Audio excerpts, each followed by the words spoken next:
은퇴 시점이 가까우면 창업과 재취업 사이에서 갈등하는 분들이 그렇게 많다고 하죠. 네, 맞습니다.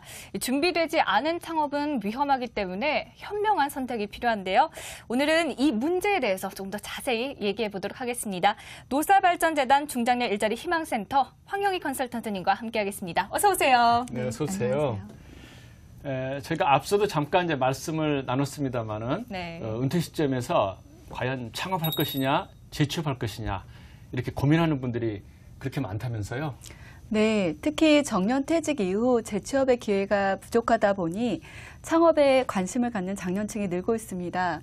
통계청의 발표에 따르면 한국의 자영업자가 720만 명 중 50대 이상의 자영업자는 300만 명 이상으로 꾸준히 증가하고 있는 추세입니다. 네. 창업에 뛰어드는 분들도 참 많은데 네. 그 성적이 그리 신통치는 않죠, 요즘은? 그렇습니다. 매년 신규 창업자가 100만 명 정도로 꾸준히 자영업이 증가하고 있지만 매년 또 80만 명이 폐업 신고를 하고 있습니다. 맞네요. 네. 신규 사업체의 평균 또 3년 생존율이 46.4% 정도로 절반 이상이 3년 이내에 폐업하고 있는 것이 현실입니다. 오늘은 이렇게 창업을 시도했다가 컨설팅을 통해서 재취업으로 돌아섰다가 성공한 분들, 이런 분들 사례를 가지고 나오셨다고 하는데 소개해 주시죠. 네. 섬유공학을 전공하시고 섬유 회사 등에서 22년간 경영지원 업무와 생산관리 업무를 하시다 부장직으로 퇴직하신 분의 사례입니다.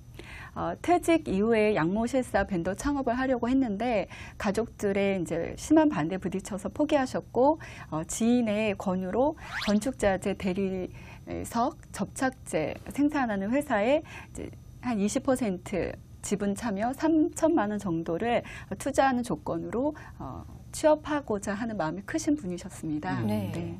이 은퇴하신 분들의 경우에는 이 퇴직금이 있기 때문에 뭐 이 사업에 지분 투자하라, 저 사업에 좀 투자해라 이런 의견을 많이 받기도 하는데 맞아요. 의혹이 많습니다. 이런 분들께는 어떤 조언을 해주시나요?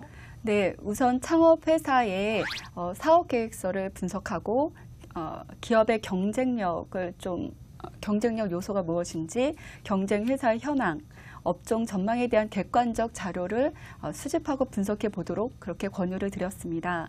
또한 지분 투자를 조건으로 입사하는 것이었기 때문에 3천만 원 정도의 소규모 투자이고 자금 안정화가 되면 고용이 또 불안해질 수 있는 사실이 있다는 조언도 해드렸습니다.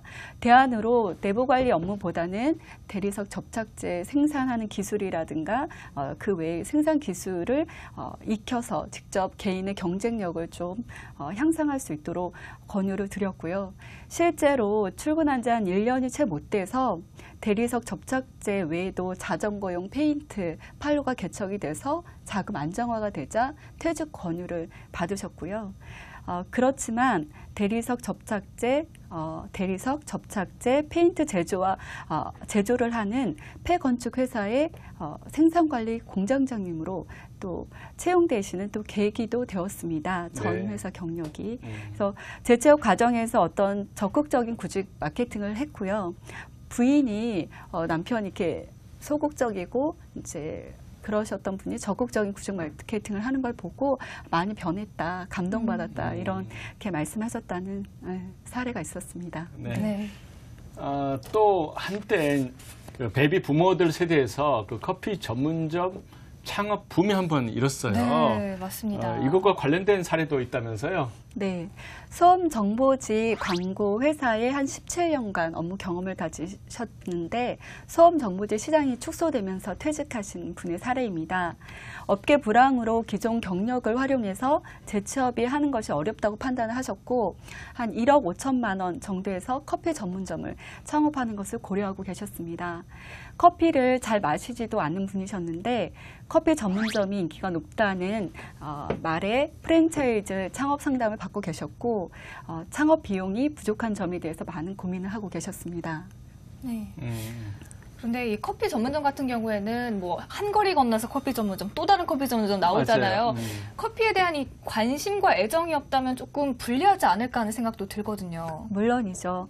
커피에 관심이 높아서 창업하시는 분은 먼저 커피와 관련된 뭐 바리스타 자격증을 취득한다던가 샌드위치 등 서브 메뉴를 개발한다던가 커피의 맛과 서비스 향상을 위해서 열정적으로 노력하시는 모습을 보이기도 합니다. 네. 그러나 이분은 커피 전문점과 본인의 강점에 연관성이 적었기 때문에 또한 경제적으로도 부담스러운 상황이셔서 창업보다는 재취업을 하는 쪽으로 방향을 설정하셨습니다.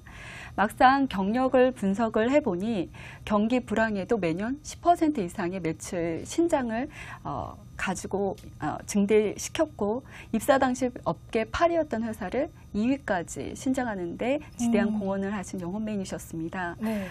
그래서 직접 전국에 개척한 200여 군데의 기업이나 대학 거래처를 확보하고 계셨고요. 현장 중심의 적극적이고 열정적인 성격과 직무의 강점을 인정받아서 대형 5개 광고 회사의 영업부장님으로 재취업에 성공을 하셨습니다.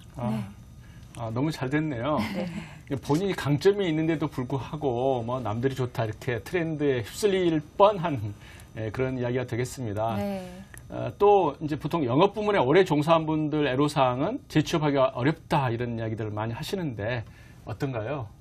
네, 대형 보험회사에서 한 22년간 보험 영업관리 업무를 하셨던 분의 사례신데요.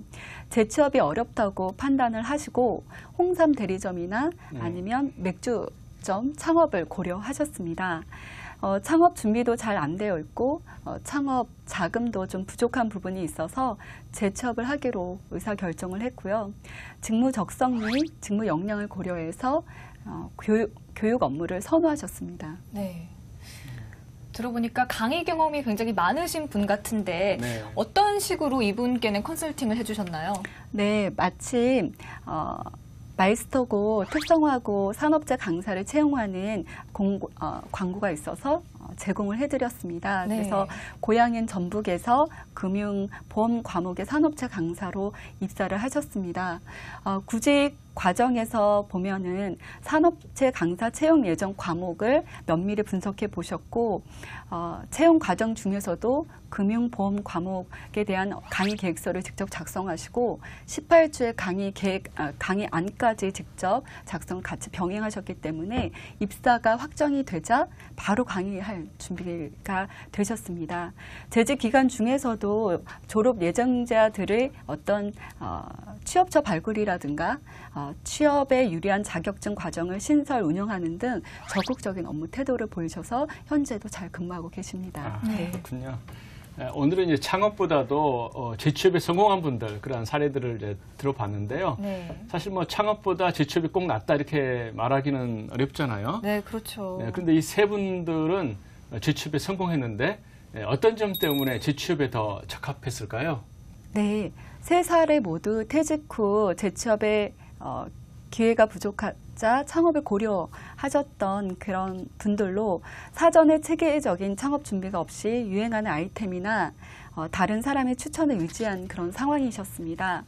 준비 없는 창업이나 지분 투자의 조건으로 재취업을 해서 잘못될 경우 큰 실패로 이어질 수 있는 위험 부담이 매우 크기 때문에 특별한 주의가 요청이 됩니다. 재취업의 어떤 성공 요인으로 살펴본다면 1:1 커리어 상담을 통해서 직무 강점 역량을 활용한 구직 목표 설정하고 고용 가능 목표 기업을 선정하고 전직 준비 교육을 이수하고 적극적인 구직 마케팅을 함으로써 재취업에 성공한 공통점이 있습니다. 네. 네. 어떤 길을 선택하더라도 자기 강점을 정확히 파악하고 적극적으로 개척해 나가는 것이 필요한 것 같네요. 네, 그렇습니다. 자, 지금까지 노사발전재단 중장년 일자리 희망센터의 황영희 컨설턴트님과 함께했습니다. 오늘 말씀 고맙습니다. 감사합니다.